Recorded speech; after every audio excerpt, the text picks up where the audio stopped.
Bismillahirrahmanirrahim. Assalamualaikum warahmatullahi wabarakatuh. Waalaikumsalam warahmatullahi wabarakatuh.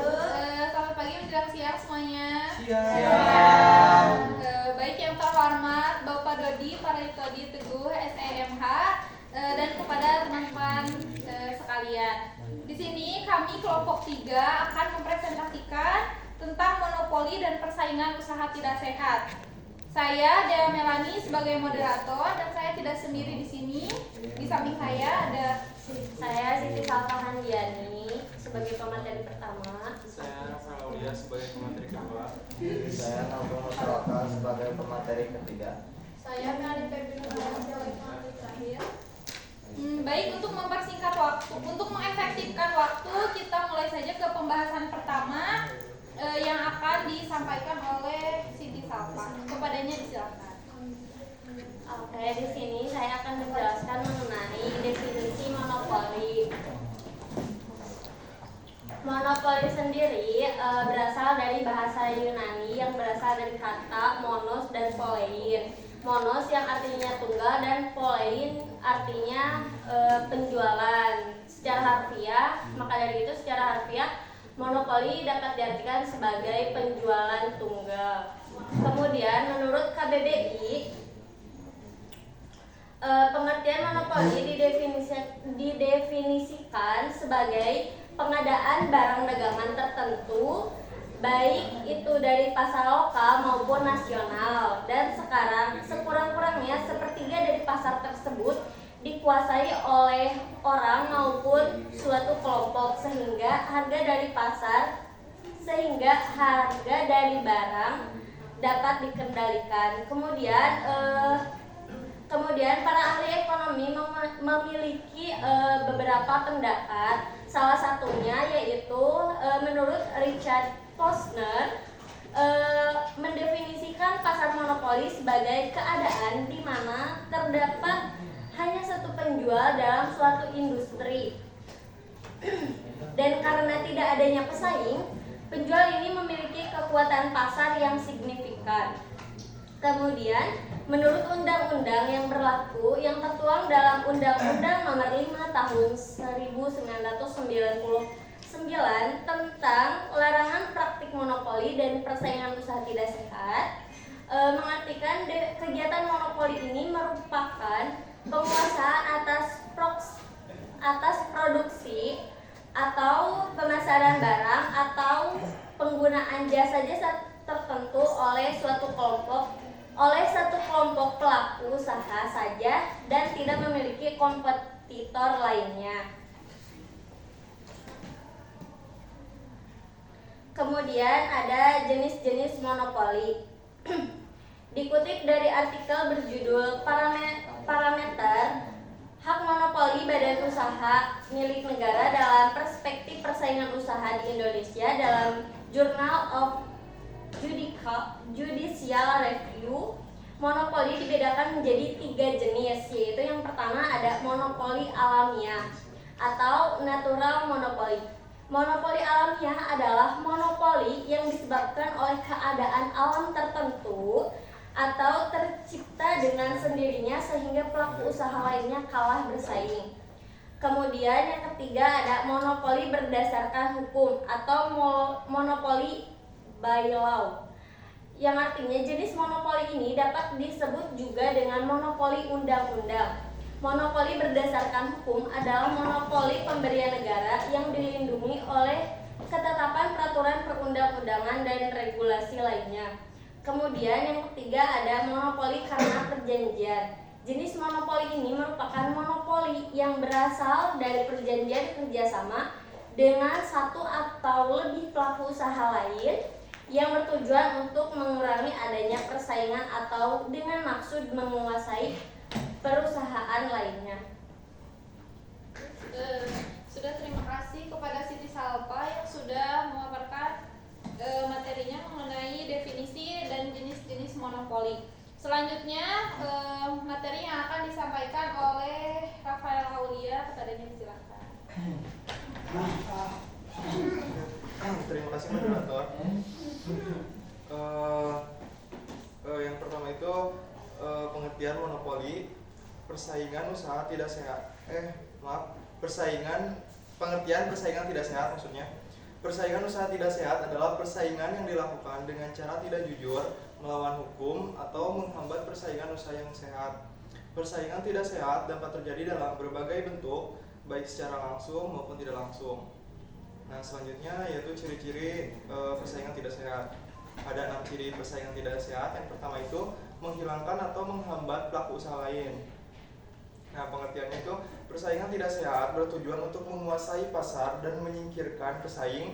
Ini bisa dilakukan dengan berbagai cara seperti menetapkan harga yang tidak wajar, melakukan pemboikotan, atau menyebabkan informasi yang menyesatkan tentang pesaing.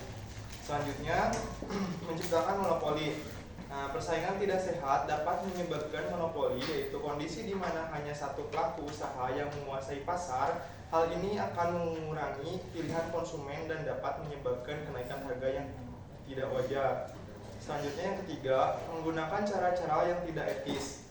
Nah, persaingan tidak sehat seringkali melibatkan praktik-praktik yang tidak etis seperti penipuan, manipulasi, atau penyebaran informasi yang menyesatkan. Yang kelima, menghambat inovasi. Nah, persaingan tidak sehat dapat menghambat inovasi karena pelaku usaha yang lebih kecil merasa takut untuk bersaing dengan pelaku usaha yang lebih besar dan memiliki sumber daya yang lebih banyak. Selanjutnya yang terakhir, menurunkan kualitas produk atau layanan. Ketika pesaing tidak sehat terjadi, pelaku usaha cenderung fokus pada strategi untuk mengalahkan pesaing, bukan pada peningkatan kualitas produk atau layanan. Terima kasih, saya kembalikan kepada moderator. Baik, terima kasih Rafael Aulia yang telah menyampaikan materinya. Lanjut saja ke pemateri ketiga yang akan disampaikan oleh Noval. Adanya disilakan. Terima kasih kepada moderator yang memberikan saya Sama-sama. jenis praktik persaingan tidak sehat. Berikut beberapa jenis praktik persaingan tidak sehat yang umum terjadi. Yang ke-1, kartel. Kartel adalah perjanjian rahasia antara beberapa pelaku usaha untuk mengatur harga, kuota produksi untuk pembagian pasar. Tujuannya adalah mengendalikan harga dan mengurangi persaingan.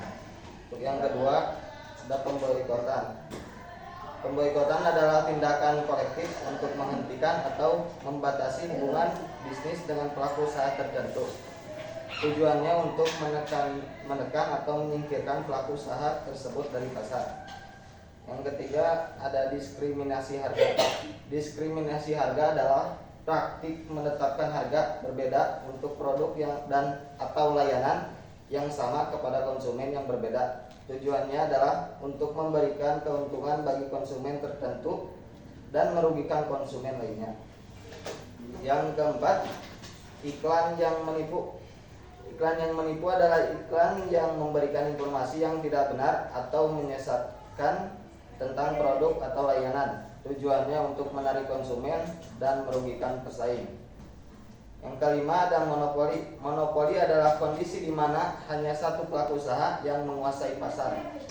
Hal ini dapat terjadi karena berbagai faktor seperti paten, hak eksklusif, atau penggabungan usaha. Yang keenam, ada perjanjian tertutup. Perjanjian tertutup adalah perjanjian antara pelaku usaha yang membatasi akses pasar bagi pelaku usaha lain. Tujuannya adalah untuk menciptakan keunggulan bagi pelaku usaha yang terlibat dalam perjanjian tersebut.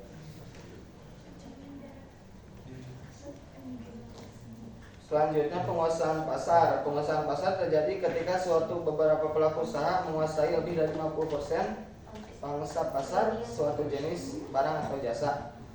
Yang kedelapan, ada monopsoni.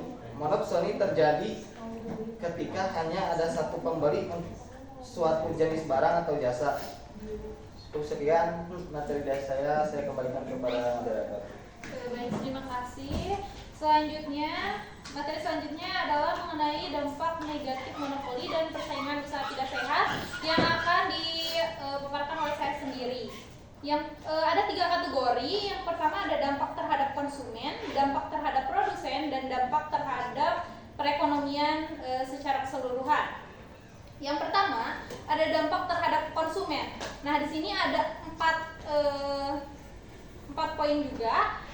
Yang pertama ada harga yang tinggi. Satu produsen memiliki kendali penuh atas penawaran dan harga produk atau jasa. Tanpa persaingan, produsen dapat menetapkan harga yang lebih tinggi dari yang seharusnya dapat merugikan konsumen. Kurangnya pilihan. Konsumen menghadapi pilihan yang terbatas ketika hanya satu produsen yang mendominasi pasar. Mereka tidak dapat memilih produk atau jasa yang sesuai dengan kebutuhan dan preferensi mereka. Selanjutnya ada kualitas produk rendah. Dalam situasi monopoli, produsen tidak memiliki insentif untuk meningkatkan kualitas produk atau layanan mereka karena tidak ada persaingan. Mereka dapat mengabaikan kebutuhan konsumen dan menawarkan produk dengan kualitas yang rendah. Selanjutnya ada inovasi terhambat. Monopoli dapat menghambat inovasi karena produsen tidak perlu bersaing dengan pesaing untuk menciptakan produk atau layanan baru. Selanjutnya ada dampaknya terhadap produsen. Di sini yang pertama ada kurangnya insentif. Dapat mengurangi insentif bagi produsen untuk meningkatkan efisiensi produk. Selanjutnya ada ketidaksetaraan dalam distribusi kekayaan. Monopoli dapat mengakibatkan ketidaksetaraan dalam distribusi kekayaan dengan keuntungan besar yang mengalir ke produsen. Ketergantungan pada monopoli. Produsen kecil atau pesaing mungkin menjadi sangat tergantung pada monopoli untuk mendapatkan akses ke sumber daya atau distribusi. Hal ini dapat membuat mereka rentan terhadap eksploitasi. Selanjutnya ada dampak terhadap perekonomian secara keseluruhan. Yang pertama, dapat menghambat pertumbuhan ekonomi. Monopoli dapat menghambat pertumbuhan ekonomi karena mereka dapat mengurangi investasi dan inovasi. Selanjutnya, ketidakseimbangan pasar. Monopoli dapat menciptakan ketidakseimbangan dalam pasar dengan produsen memegang kendali yang berlebihan atau harga dan penawaran. Selanjutnya ada efisiensi ekonomi rendah. Monopoli dapat menyebabkan efisiensi ekonomi yang rendah karena mereka tidak memiliki insentif untuk menggunakan sumber daya secara optimal. Yang keempat ada korupsi dan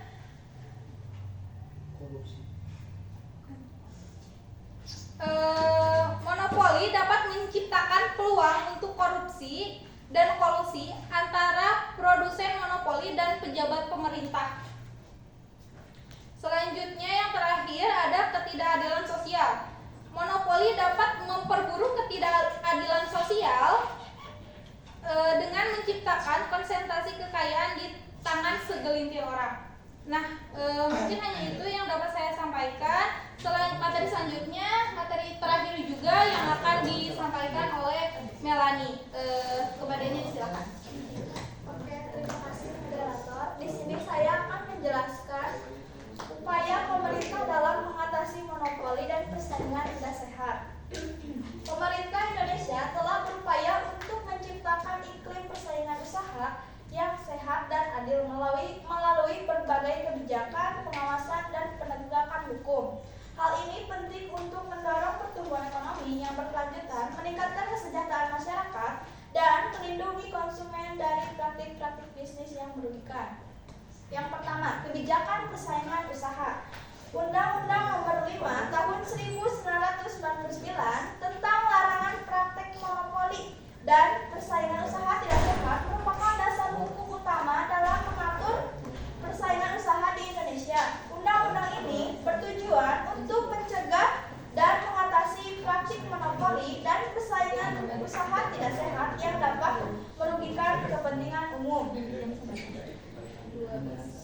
Pemerintah juga mengeluarkan berbagai peraturan turunan dan kebijakan terkait persaingan usaha seperti yang pertama, peraturan pemerintah atau PP nomor 57 tahun 2010 tentang penggabungan, peleburan, pengambil alihan dan perseroan terbatas. Yang kedua, Kemendagri Nomor 7 Tahun 2014 tentang pedoman pelaksanaan ketentuan persaingan usaha dalam perdagangan.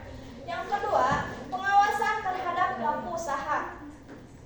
Komisi Pengawasan Persaingan Usaha atau KPPU merupakan lembaga independen yang bertugas mengawasi dan menegakkan hukum persaingan usaha di Indonesia. KPPU memiliki kewenangan untuk yang pertama, menerima pengaduan dari masyarakat atau pelaku usaha terkait dugaan pelanggaran hukum persaingan usaha. Yang kedua, melakukan investigasi terhadap dugaan pelanggaran, memberikan sanksi kepada pelaku usaha yang terbukti melanggar hukum persaingan usaha seperti denda, larangan melakukan kegiatan tertentu atau pembubaran perusahaan. Terus yang ketiga ada penegakan hukum. Penegakan hukum persaingan usaha dilakukan melalui berbagai cara seperti A. Menyelidikan dan penyidikan oleh KPPU terhadap dugaan pelanggaran. Yang kedua, proses peradilan di pengadilan negeri jika ada pelaku usaha yang mengajukan gugatan atau banding atas keputusan KPPU. Yang ketiga, pembinaan dan edukasi oleh KPPU kepada pelaku usaha untuk mencegah terjadinya pelanggaran hukum persaingan. Sekian dari saya kembalikan kepada moderator. Baik, terima kasih. Materinya sudah selesai disampaikan oleh rekan-rekan saya. Selanjutnya adalah sesi diskusi bagi yang ingin bertanya di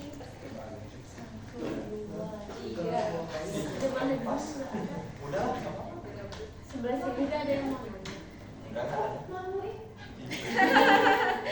Lagi baca ini surat.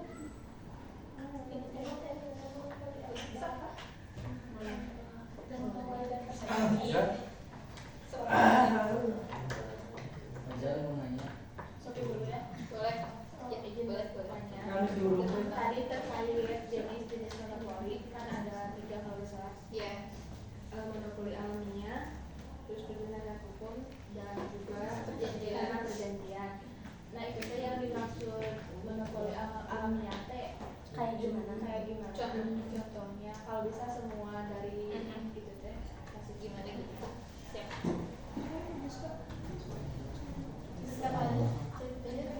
Ini Pertanyaannya, bagaimana etika bisnis dapat menjadi solusi untuk mencegah terjadinya monopoli dan persaingan tidak sehat? Etika bisnis. iya etikanya. Harusnya kemarin. Kan sekarang etika bisnis. Oh, yang si hukumnya. oh kan bisa sih. Eliza.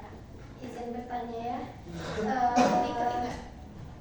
Menurut kalian, apakah semua bentuk monopoli perlu dihilangkan atau ada jenis monopoli yang bermanfaat? Makasih ya. Kamu gak?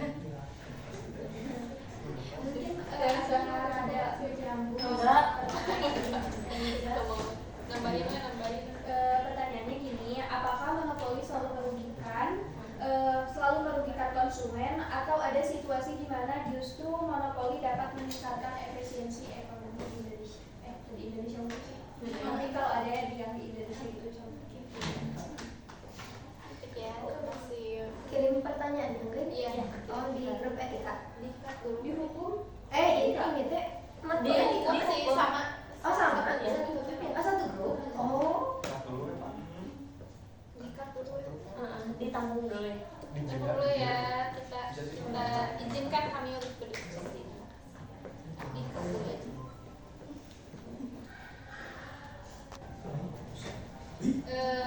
Baik, terima kasih ya kepada penanya. Kami sudah berdiskusi dan kami akan menjawab pertanyaan satu-satu, mulai dari yang pertanyaan dari Sophie tadi. Pertanyaannya tadi udah ditulis di grup. Oh, pertanyaannya dari Sophie tadi teh kayak gimana sih contoh spesifik madanya dari masing dari jenis-jenis monopoli. Yang pertama itu terkait monopoli alamiah. Monopoli alamiah itu terjadi ketika adanya suatu geografis atau sumber daya alam yang mendominasi. Kayak misalkan ini apa sih, perusahaan PDAM kan adanya air bersih itu terletak di suatu wilayah tertentu. Jadi suatu wilayah itu teh kayak mendominasi adanya air bersih tersebut gitu. Jadi kan monopoli. Terus kayak apa lagi ya? Kayak listrik juga bisa jadi. Listrik itu tuh kayak cuman ada di sumber listrik itu teh cuman ada di Cianjur gitu, gak ada di wilayah-wilayah lain. Nah itu. Terus yang kedua, ngerti gak yang udah? Gimana gak ngertinya gimana? Apa ya? Gak gimana? Gak ngertinya gimana? Gimana? Oke, lanjut aja ya. Terus kalau misal jenis monopoli berdasarkan undang-undang itu kayak itu teh monopoli tapi dilindungi gitu. Jadi memiliki hak paten dari pemerintah seperti halnya PLN. Iya, PLN itu kan meskipun memonopoli tapi itu teh kayak dilindungi gitu. Ada undang-undangnya. Terus kayak ini juga kayak perusahaan farmasi yang memproduksi obat meskipun dia itu yang memproduksi obat meskipun dia teh memonopoli produksi obat-obatan, tapi itu teh kayak dilindungi gitu, ada undang-undangnya sama pemerintah. Terus kalau misal jenis monopoli karena perjanjian itu kayak ada dua atau lebih perusahaan yang bekerja sama untuk menguasai pangsa pasar. Kayak contohnya teh kayak perusahaan rokok. Jadi ada perusahaan jarum, Sampurna ya, Sampurna bukan Sampurna sama apa, pokoknya ada 3 perusahaan itu teh bekerja sama untuk menentukan harga rokok gitu. Jadi meskipun kayak rokok-rokok lain rokok-rokok lain selain dari mereka, tapi kayak mereka teh bekerja sama menyepakati kalau misal harga rokoknya itu segitu, misal 18.000 misal. Nah, sekarang kan 20 ya, 20 lebih.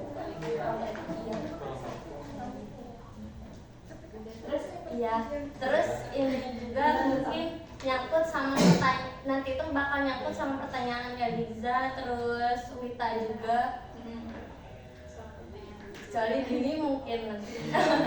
Dini ya. Kalau misalkan di PLN atau PLN ya salah satu listrik itu bisa memonopoli dan dilindungi oleh undang-undang.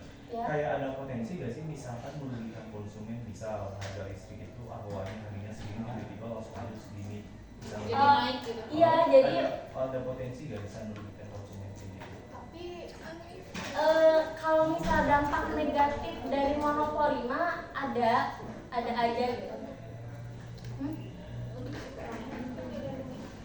Iya, tapi kan maksudnya meskipun kayak gitu tapi tetap kayak kayak ada kewenangan pemerintah mungkin untuk meregulasi PLN tersebut gitu. Jadi bisa disesuaikan gitu. Jadi gak bisa kayak tiba-tiba anjlok. Mungkin kayak gitu.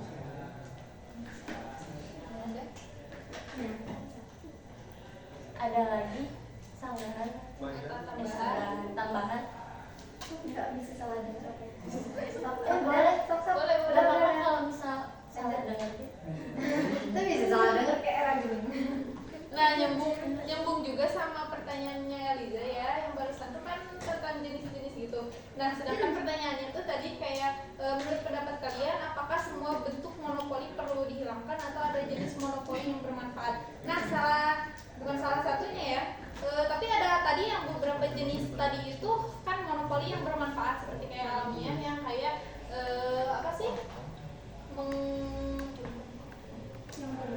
yang menguntungkan juga buat kebutuhan di masyarakat itu.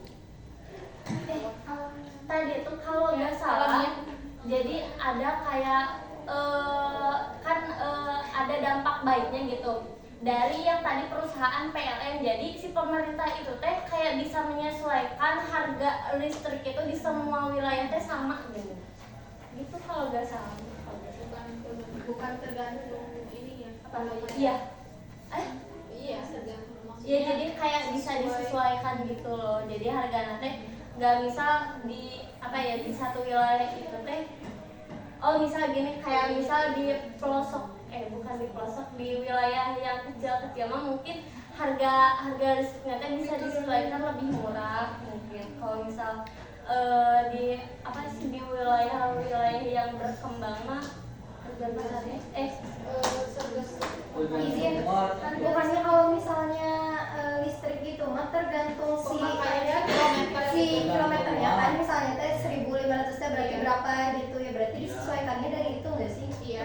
Pemakaian juga gitu. Terus kan sekarang juga jarangnya rumah yang masih pakai bayar per bulan gini, udah pakai tokennya, jadi itu mah tergantung pemakaian masing-masing gitu.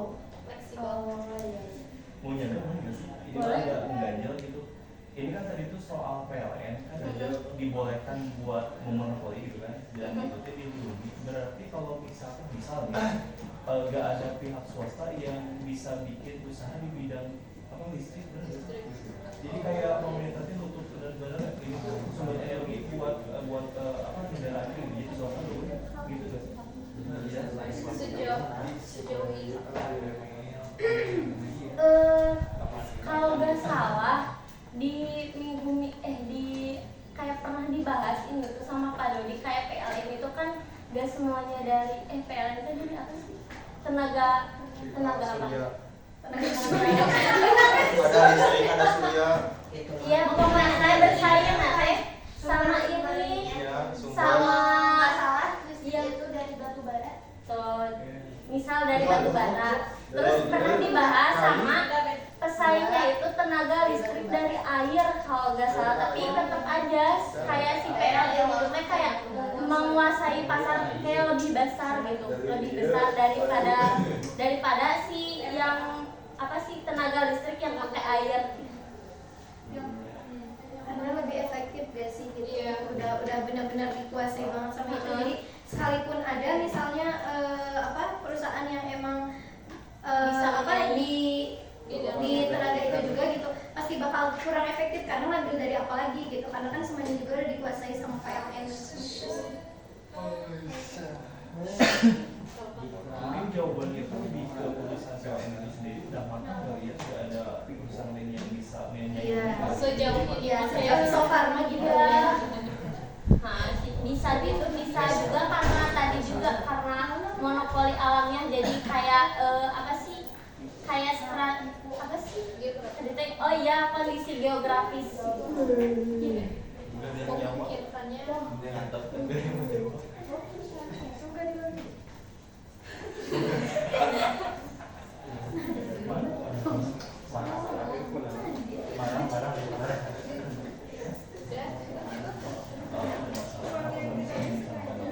Ada lagi.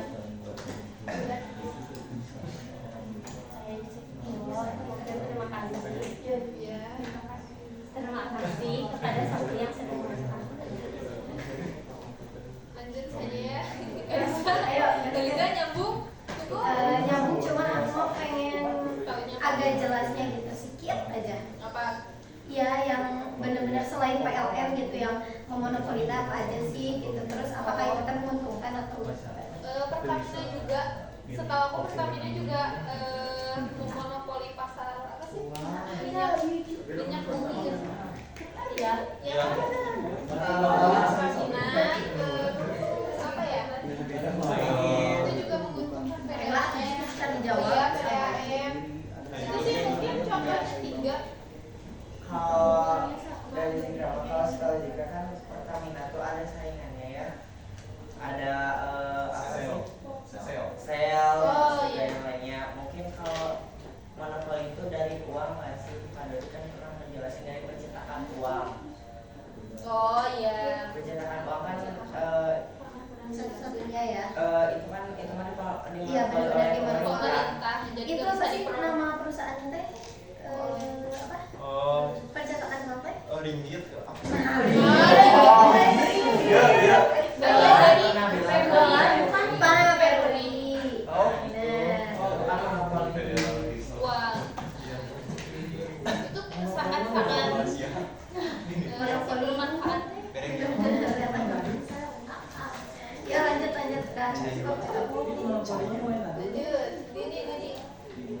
Itu yang itu dulu. Oh yang cara penutupan. Nanti cara penutupan. Enggak kan nyambung. Kan kata kamu nyambung. Ya cara. Heeh. Oh ya. Yang kita pertanyaannya apa? Yang kita. Pertanyaannya apakah monopoli selalu merugikan konsumen atau situasi di mana monopoli dapat meningkatkan efisiensi ekonomi? Iya. Jawaban.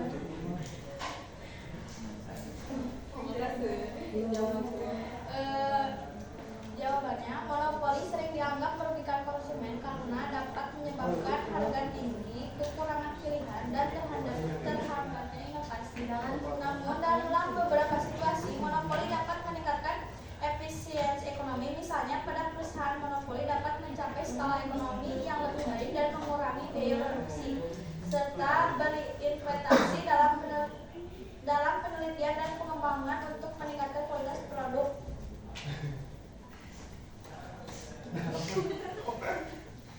Ya, gimana Wit? Dari jawaban Melanie.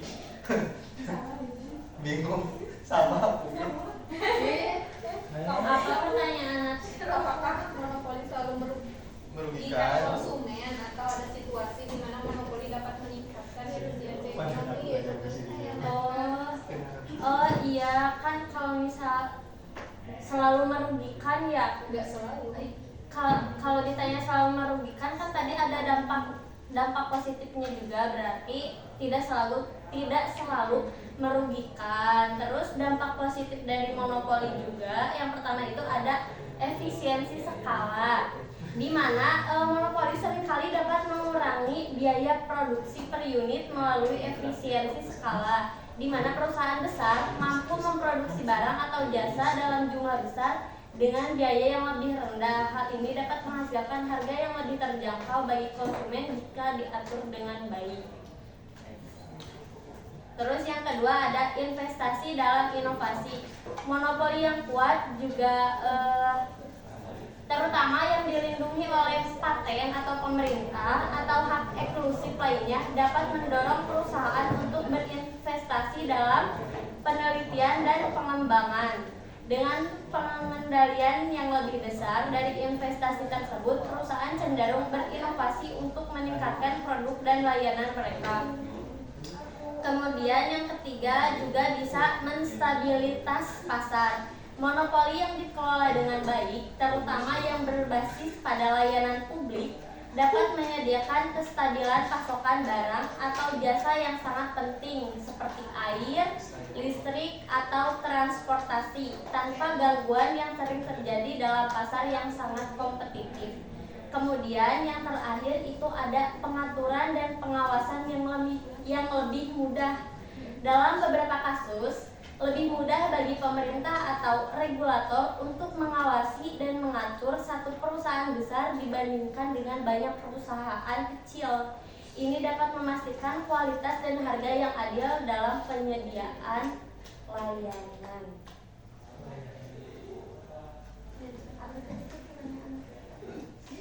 Udah yang sudah udah. Ada monopoli sering merugikan konsumen atau ada situasi di mana? Udah cukup ya Wit ya. Udah bicara cukup. Ini yang terakhir ya, yang terakhir pertanyaannya Dini yang akan dijawab oleh Kakak Aul. Bantuin. Jangan dibagi ya. Request ini. Ini bantuin sama apa? Oke, jadi pertanyaannya tuh bagaimana etika bisnis dapat menjadi solusi untuk mencegah terjadinya monopoli atau persaingan tidak sehat. Nah, jadi kan etika bisnis itu merupakan seperangkat prinsip moral yang memandu perilakunya bisnis. Nah, penerapan etika bisnis itu dapat menjadi solusi untuk mencegah terjadinya monopoli atau persaingan tidak sehat. Jadi etika bisnis itu dapat menjadi solusi untuk terjadinya monopoli atau persaingan tidak sehat. Ada beberapa caranya nih. Yang pertama dengan mendorong tanggung jawab sosial. Jadi etika bisnis itu harus mendorong perusahaan untuk bertanggung jawab atas dampak mereka terhadap masyarakat dan lingkungannya. Nah, yang kedua itu mendorong persaingan yang sehat, jangan tidak sehat, harus sehat. Jadi etika bisnis itu mendorong perusahaan untuk bersaing secara adil, sehat, kayak gitu. Hal ini juga menjadi perusahaan harus menghindari praktik yang tidak adil seperti kartel, pemboikotan, dan pemasangan tadi yang tadi udah dijelasin. Yang ketiga ini yang terakhir menekankan keadilan dan kesetaraan. Nah, di etika bisnis ini menekankan pentingnya keadilan dan kesetaraan dalam semua aspek bisnis. Ini perhatiin Din. Hal ini berarti bahwa perusahaan harus memperlakukan semua pelanggan. Nah, harus memperlakukan semua pelanggan dengan adil, pokoknya setara gitu. Pemasok, karyawan tanpa memandang status sosial, ras atau agama. Gitu. Maksudnya Gak ngerti wis, iya sama aku juga gak ngerti. Sama aku gitu. Masih, udah menjelaskan deh. Jadi intinya, Ya intinya mah kayak gitu. iya gimana? Polanya gimana? Gak ada gitu. Jadi gimana? Kayak gitu. Iya gimana? Tuh udah gak ngerti ya. Siapa yang gak ngerti? Aku gak ngerti. Oh, ternyata kamu malas. Mulai. Iya gitu. Jadi harus bersaing secara sehat lah intinya. Kan gimana badan kalau misalnya tetap gak Nah, sehat? lalu. Kan cuma nambahkan ya. Iya, Iya. kan kata kamu Cina bersaingnya harus dengan sehat. Tapi kan setiap orang teh nggak berpikiran kayak orang teh harus bersaing dengan sehat gitu kan, ada juga yang pengen kayak yang penting mah orang teh untungnya udah orang lain mau amat. Nah, cuma Tak gimana? sama aja. Waktu cok. Ya itulah. Saat tuh gimana dah tuh ini mah Sama nanya. aku bingung nanti. Atuh, Cipa. Mel. Terus nopal gak sih? Itu nopal. Nah, si Opal ini enggak ada. Kayaknya ada. Ini mau nambahin yang dari aku. Coba.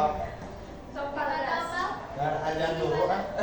Iya, tuh udah baru azan Udah lah, jauh. udah Terus aja. dia tidak ngerti atau gimana? Jadi kesimpulannya mah gini, guys. Iya guys. Jadi gitu. Lagi coba ini. Aku coba. Aku udah limat yuk. Oh, jadi kesimpulan dari intinya mah, dari inti pertanyaan, dari intinya mah ini, jadi etika bisnis itu penting untuk mencegah monopoli dan persaingan tidak sehat gitu. Dan berfokus juga pada prinsip-prinsip yang tadi dijelasin, transparansi, terus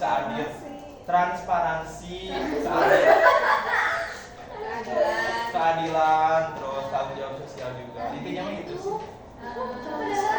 Aduh, kamu mau panjang-panjang tuh ya? Enggak, soalnya kan tante Rafael jelasin secara rinci.